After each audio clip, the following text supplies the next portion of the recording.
Well, welcome to the Church Office podcast. My name's Gavin Smith, and if you're joining us on video, then here's a little wave. We're excited to have Nigel Ring join us. I've never actually heard the word wicked and accountant put in the same sentence.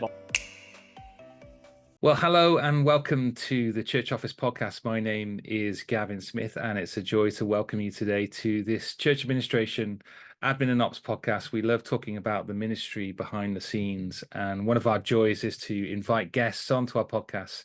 And my special guest today is from Scotland, David Anson. How are you doing, my friend? You well? Gavin, great to see you, and delighted that you've wanted to speak to somebody north of the border, and about what I can be most helpful with, particularly in your sphere of ministry as well. So yeah, it's great. And David and I met at the FIC conference, and there was 1,000 people there. I was there on my own and strolling around the tables thinking, where on earth am I going to sit?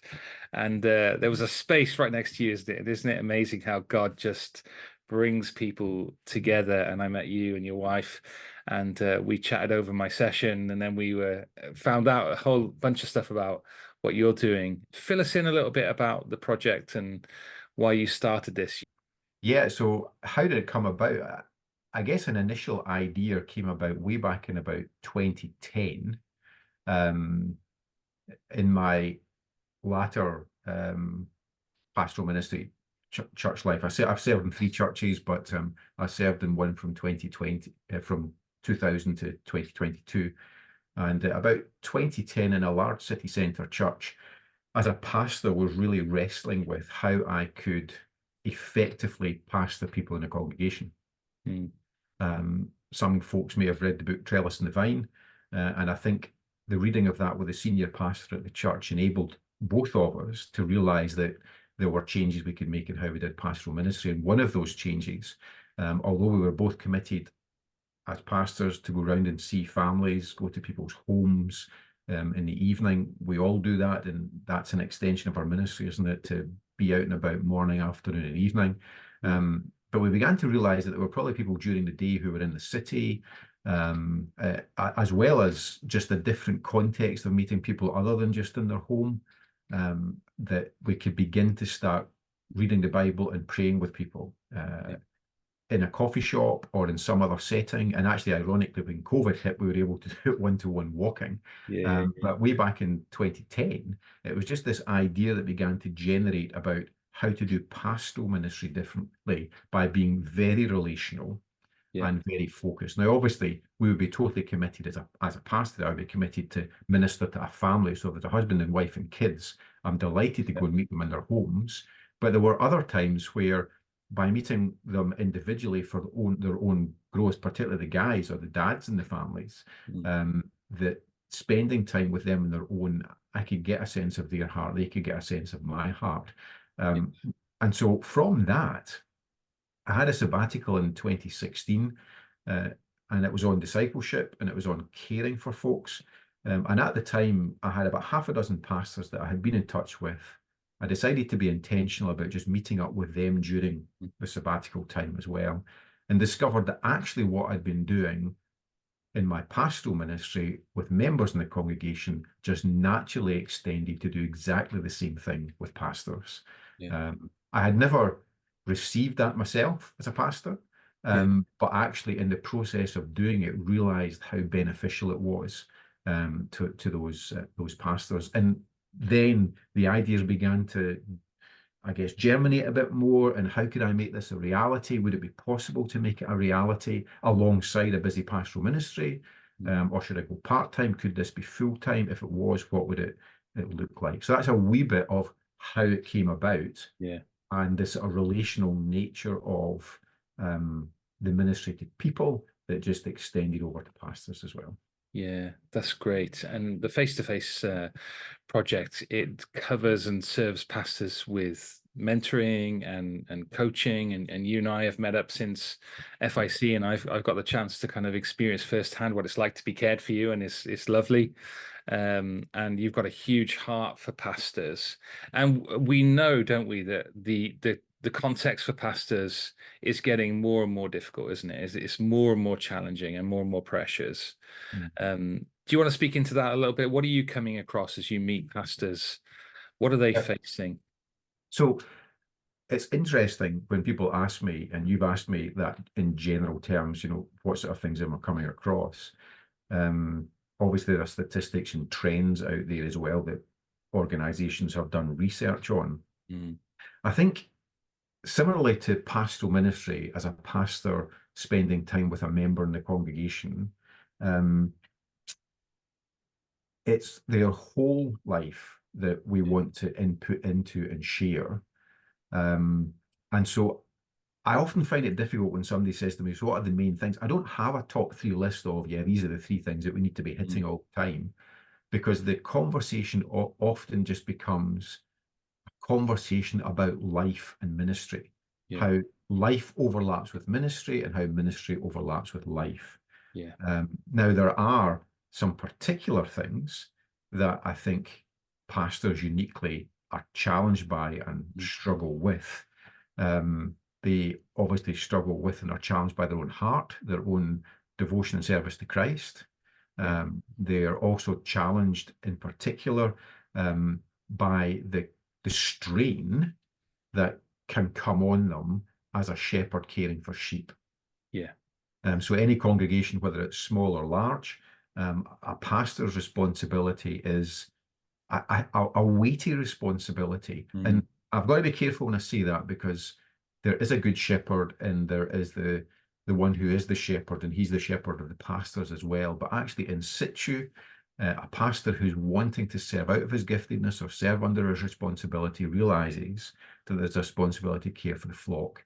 And that means that 101 things can both come his way, and 101 scenarios can just burden him. So there's the level of burden that's there. So there's his own heart. There's the burdens that just come up in the life and ministry of a local congregation. And then I think in more modern days, and I'm 58 now, so sort of the shift and the right shift towards safeguarding policies and church policies that actually your own organization would be wanting to help churches with for right reasons, becomes an additional burden to a pastor. Maybe a burden that I didn't face in my early years, because those things maybe weren't as pressing, but that becomes an administrative burden for a pastor is a great thing as well. And I know that you would say, well, every church should have an administrator, not just a pastor. And that's absolutely right, because that takes the pressure and tension of pastoral ministry. And so because I don't have a top 3, I always just have some wee stats to hand. So the American organization who do research, Barna in the US, 2023, did some research on the well-being of pastors, particularly about their confidence and about their satisfaction in ministry. And it turned out that 2 out of 5 actually wanted to leave ministry completely, just because of their lack of confidence and their lack of satisfaction in that role. So there's a whole well-being issue that does exist, no doubt, not just the other side of the Atlantic, but this side of the Atlantic as well. And that's a staggering reality, isn't it? 2 out of 5 pastors. I know that's American-based research, but if we take that into the UK, the pastors that I speak to, that's probably a right statistic, isn't it, in terms of the UK? Yeah, well, the UK ministry survey in 2021 focused on energy levels and being energized. So I guess it's a similar sort of well-being issue that's there.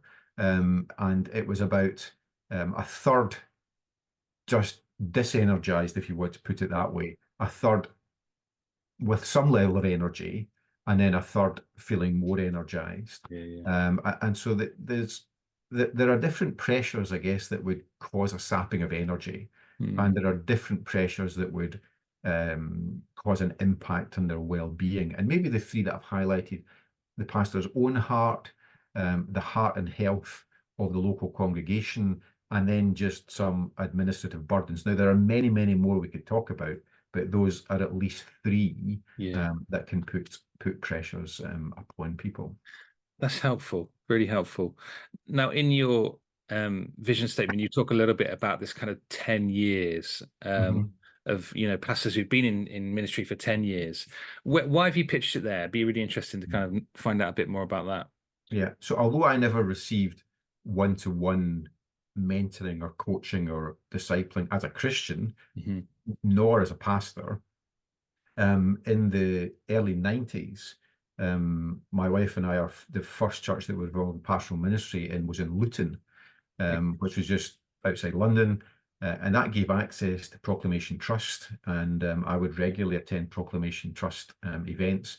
And they had a system back then where they had younger ministers' conferences and senior ministers' conferences. Okay. And the younger ministers' conference were basically ministers in their first 10 years. Mm. So I suppose when I began to start thinking, right, okay, I need to be focused. I can't do everything. I think that experience that I had had by attending conferences, interestingly, with pastors in their first 10 years, with pastors too who were beyond their 10-year stage, mixing together, just became something that jumped into my head and thought, well, that's a target. That's something at least to aim at. I think as I've done it now, I've realized that that's been really, really important. Yeah.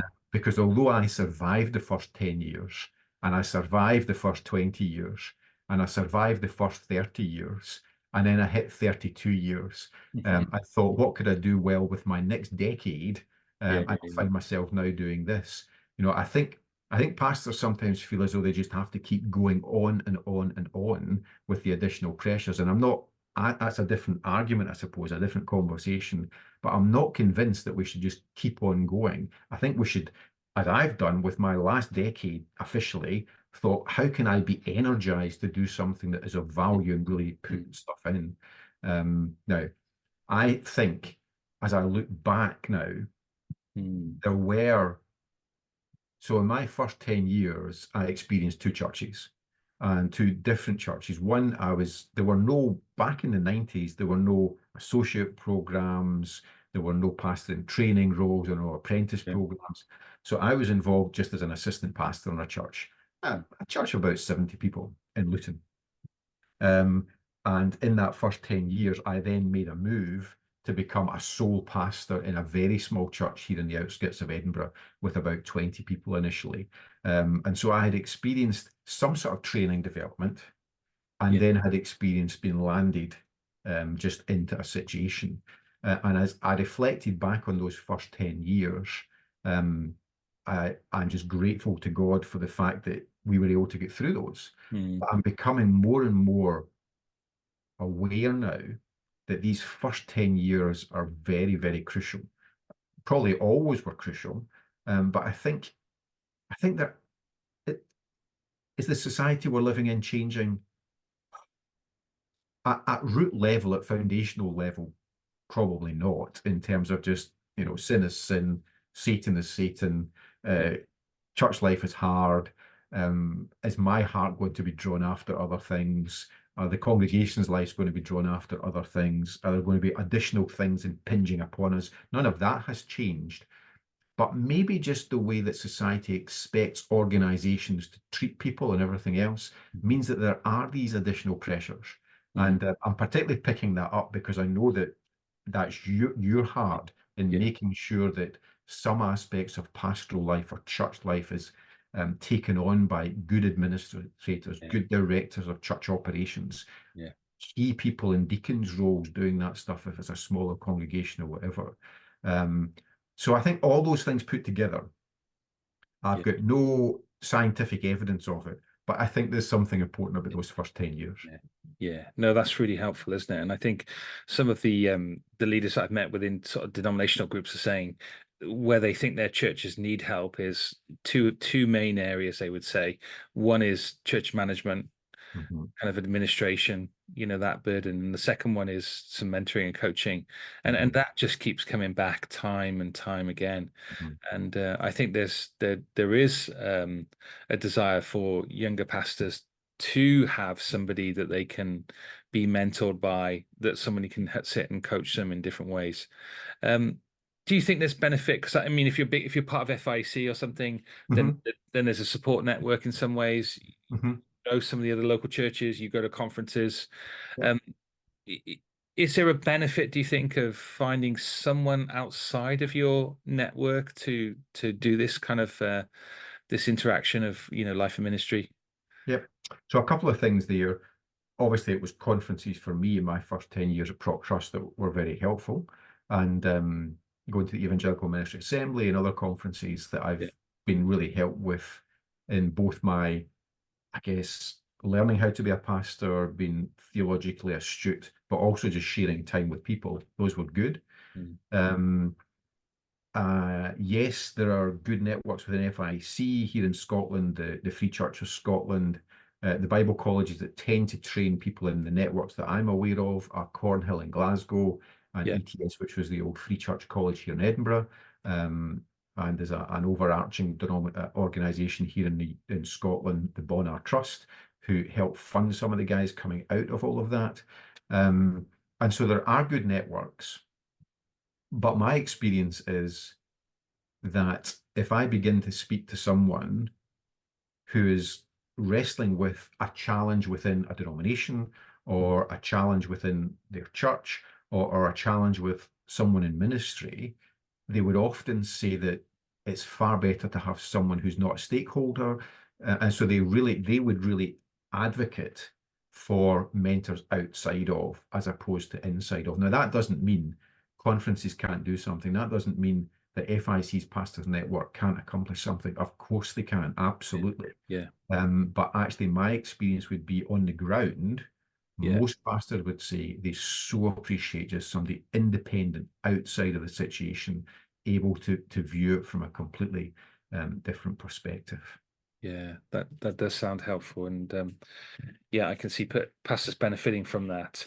And we had a conversation before, didn't we, and chatted about just the changes that need to come with some of those kind of contractual terms as we employ pastors and leaders. There's a general awareness, we want to send them to conferences to continue to develop their relational network, their own support network in some ways. There's ongoing training that's offered in places, but rarely there's marriage counseling, rarely there's mentoring and coaching that's even included in these things. How would you speak into that, and how would you encourage pastors to ask for that as they go into new situations, and for administrators who are listening to this and managers who are listening to this going, actually, we need to step up and bring a little bit of change into this and bring about some clauses that are going to serve everyone. So give me your thoughts on that. Yeah, it's an interesting one, and I think you've got me thinking about that more as you and I have chatted, because obviously you see the need for, well, in your own church setting, you do that role, so you see the value, and the church see the value of that. As you're doing it with other churches as well and denominations, they too see the value of that. But I think we always do hit this challenge of, I don't know how many of my pastors, because I've never asked them, do they contractually have it written in that their own well-being, and you mentioned marriage counselling or just family help, is that written in? Is it written in that having a mentor or coach, and maybe we can come back to that, maybe there are two different things going on there with a mentor and a coach, but is that written into their contract? So I think I should probably be asking my guys, is that the case? I suspect not. And even if it is written in, it will be in very vaguely, so that when it comes to the pastor asking, unless it's written in blood, in a sense, they're thinking, is this going to happen? And then if the person who's doing the mentoring has a fee, or they themselves feel as though it would be important to recognize the organization that's offering this, so that generosity can be given to others, then they're unlikely to ask for it if it's not clear. So maybe to help, we should be thinking about having some statements in these contracts that really helps pastors to access something that they may not access because it's just not written in their terms and conditions. Quite often what's written in the terms and conditions would be, what do you do if you're off sick? What is the sick pay status? And how long are you allowed to be off before, we go to statutory sick pay or something like that, or it might be their holidays will be written in, these sort of things. But actually, mentoring and coaching, and honestly, in a denomination, maybe they have got written in, and I can think of some denominations that would have written in, and actually FIEC is an overarching organisation. You know, if you become part of the PN, the Pastors Network, you're part of a network and you have that. Yeah. But actually, I think I experienced that pastors just need more than that. They need that, but they need more than that. Yeah. And so by having something written in that would ask for that to be granted is really key. Of course, the converse of that is, if there are not enough mentors out there to do it, who's going to do it? And I think I'm beginning to see, as I work with a number of guys who would be in their third or fourth decade, and I think those in their third and fourth decade have a real responsibility to think, what are we doing for the future generation of pastors? Yes. Now, every pastor at that stage has to make their own decision about what they do. Yeah. I've personally made the decision to step away from co-face to actually give myself in my total capacity with enthusiasm and energy to the life of the pastor. Now, I'm not saying that every pastor has to do that, but I think to increase the number of mentors doing more mentoring, so that if contracts are written, there are actually mentors to be able to meet the needs of the requests that are made. So yeah, I think that's helpful. And yeah, let me encourage you, if you're an administrator who's looking to employ a pastor, then please do consider these things in terms of, you know, conference budget, in terms of, you know, one-to-one support in a kind of mentoring or coaching capacity. I think that really is going to serve. And this isn't something that's an ongoing cost. This could be a season. And I think, you know, what we want to do is try and prevent leaders getting to a point where they are at burnout. And I talk to a lot of administrators, and we can sometimes be the first ones who can start to see leaders who are disintegrating a little bit behind the scenes, who need to be, you know, encouraged to make a step towards something like the service that you're providing. And so let's be mindful, I think, of our leaders, and let's write these things in, and give people access to call on it when they need it. And but let's go and look at the kind of the burnout question. Somebody shared with me an illustration about burnout. They were saying it's a bit like microwavable popcorn, and you know, you get the first few pops and it's okay, but as the heat gets more, all of a sudden you've got this overwhelming popping going on, and it's so quick and so simple from that line to go, suddenly you've burnt the popcorn and the house just absolutely reeks of smoke. I've done that a few times with the kids. Sorry, Emma. But it's an interesting illustration. I think, actually, yeah, life can be a little bit like that. And burnout, I think, is a kind of reality, isn't it? And people actually putting their hands up and saying, I'm feeling this at the minute. I'm struggling with this at the minute. Are leaders good at that? What would be your thoughts around that whole area? So I think for me, when I've seen burnout as you've described it, or as somebody else described it as, if you have an electric bike and the electric bike has a battery, but it also has a reserve battery. And this is our situation. This is this is a plug for Van Moof Dutch bikes, because they're good bikes. But the problem is when they go wrong, they're a disaster. So you've got your main battery and your reserve battery. But the problem is, if you don't charge it over the winter and the reserve battery goes dead, you've got absolutely no chance of recharging the full battery. And I think, sadly, anytime I've seen burnout presented, it's been presented at collapse. And maybe because that's the case, and again, Gavin, you're getting me thinking about this, maybe I do need to think about the sort of questions that I ask when I meet up for a mentoring session, that includes physical questions about physical health, questions about emotional health, questions about mental health, questions about spiritual health. And I do ask those sort of 4 related questions. But I think, as you've described, the seriousness of burnout when it hits, and the reality of seeing it, you know, at right face up when it happens, because I have over the years, then yeah, I do probably need to be thinking about digging in a wee bit. Although because I'm cycling through emotional, cycling through physical, cycling through spiritual, cycling through mental. Yeah. I think I do hear guys speaking from their heart a wee bit. And I think I spend a lot of time listening when I have a mentoring session, but I do try and ask questions that maybe just draw out their heart a wee bit. I think that goes way back to the experience as a pastor in 2010, thinking about doing pastoral ministry.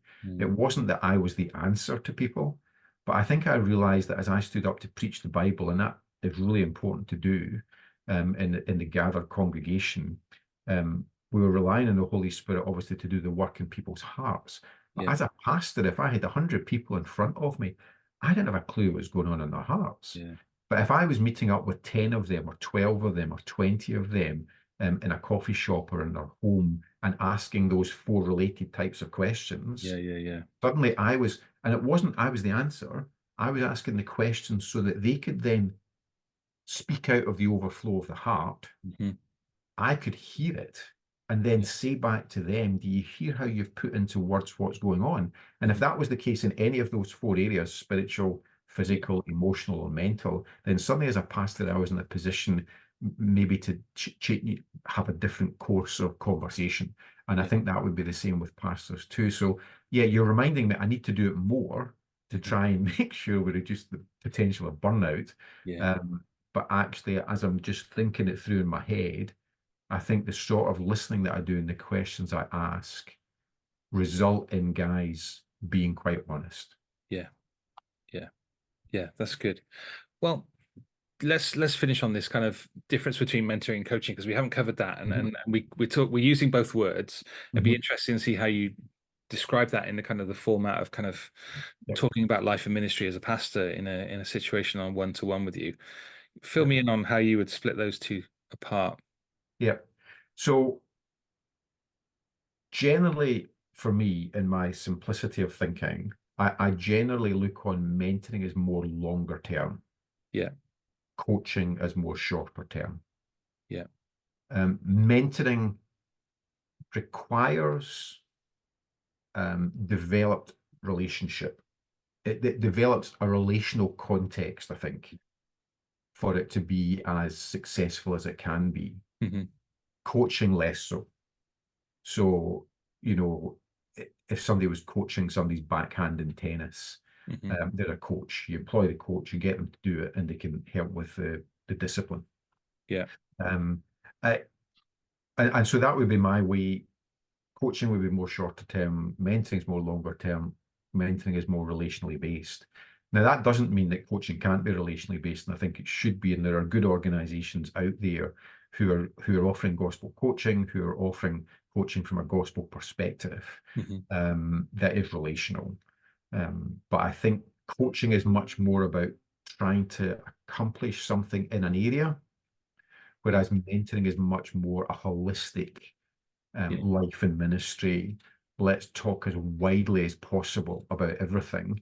I actually, the strapline I think on the website says Christ-centered mentoring, coaching, and discipling for pastors in the first 10 years. So again, back to my 2010 experience of pastoral ministry, it wasn't that I was the answer to everybody. Now, all of us know as Christian leaders, there's a time where we've got to step up and be the discipler, a bit like Paul was to Timothy. But I think I've also realized over the years that one of the important, healthy things in the life of a pastor and congregation, or even just in a Christian is that when it comes to discipling and discipleship, although there are times where we need to coach, if you like, and take the responsibility of giving help, most of the times we should be thinking about, we should be meeting together to encourage one another to be growing disciples of Jesus. So we're disciples of Jesus, and we need to encourage the growing to be of disciples of Jesus. And that's key. And so in everything that I do as well, whether it's coaching or whether it's mentoring, actually the mutual encouragement of one another to be growing disciples of Jesus is a key. Simple, I don't mean simple, a focused priority, really, for us. Yeah. Yeah, that's great. So if a pastor's picked this up or an administrator's picked this up and is going to go and encourage a pastor into to at least exploring whether this is something that would serve them. You're based in Scotland, Yep. serving Scottish ministers. You talked about mentors potentially being limited across the UK. What does someone do next after kind of listening to this? What will you encourage? Yeah, I mean, so if they have absolutely no contact with any source where they might be able to receive some mentoring, then um, feel free to message me. Not that I'll necessarily do the mentoring, but there are at least, and maybe actually on the podcast, you might be able to put a list of 3 or 4 organizations that Sure. I would have in a network that we would be aware of that people could contact. Yeah, So no, happy to. yeah, Yeah. so either, people must feel free to contact me, David Anderson at face2facescotland.org. Happy for people to do that, to talk about anything related to this stuff, even if they're not in Scotland, because we would want to just move the whole thing on a bit. Yeah. But if we can on the podcast list, 3 or 4 different organizations that would be in a mentoring or coaching side of things, and maybe regionally where they are, then that might help folks as well. So Yeah. Absolutely great. Yeah. And if you've got a question for David or myself and you'd like to follow up on this, we would love to grab a coffee with you or at least interact with you somehow over Zoom, over a meeting. We'd love that. So if you do have any specific questions, please get in contact at questions@thechurchoffice.co.uk and we'll forward them on and link you up. And mate, it's lovely to both yep. hear about what you're doing, but also to just capture your heart for pastors and your love for them. And that I know, just looking at your stats, a number of people that have gone through your service and have been helped by this, and just reading some of the comments in your latest report, which I encourage people to go and have a look at the website and find out a little bit more about what David is doing. You're making a huge difference, and I'm sure you feel that as well. Yeah, I mean, yeah, it's not about me, but actually, by mentoring the sort of guys that I am, I hear them saying this is hugely beneficial. And yeah, if you go to the website, face2facescotland.org, I think pinned actually at the top of it is a link to the impact report that Gavin's referring to. That's what we had to submit to Oscar this year as a charity, but actually it's not a dry read. It gives some good help in terms of just some of the responses that we've seen from the mentees. Mm-hmm. Great. And if you're listening to this and you're an older person coming to an end of what a ministry life, and I know we've chatted about a number of people who have that sense of actually I could play a part in serving these guys, then please again get in contact with David and see what that step might look like for you to get involved in something like this across the UK. So I love that. Well, mate, thank you so much for filling us in on what you're doing. Thank you so much for taking the time. I appreciated our friendship and just a joy of meeting you and learning about what you're doing and being cared for by you as well, my friend, is a joy. Now we're both football fans as well, aren't we? Big. Yeah, so unfortunately my team Clyde are languishing at the foot of League Two in Scotland, are likely to slip out into the Lowland League if It's not looking good, is it? No, it's not looking good. So no. Are you still doing, because last time we chatted you were doing some sports coaching and yeah. So give us 2 minutes on that before we go. Yeah, so I'm an unofficial chaplain really of a church football team, and it's just been a blessing actually over the last 3 years to see. I mean, they're Crubbers FC. That was the church that I was a pastor for 22 years, but I've left there now, having stepped down from my pastoral ministry full-time role. We stayed around at the church for 2 years, and I think that was important.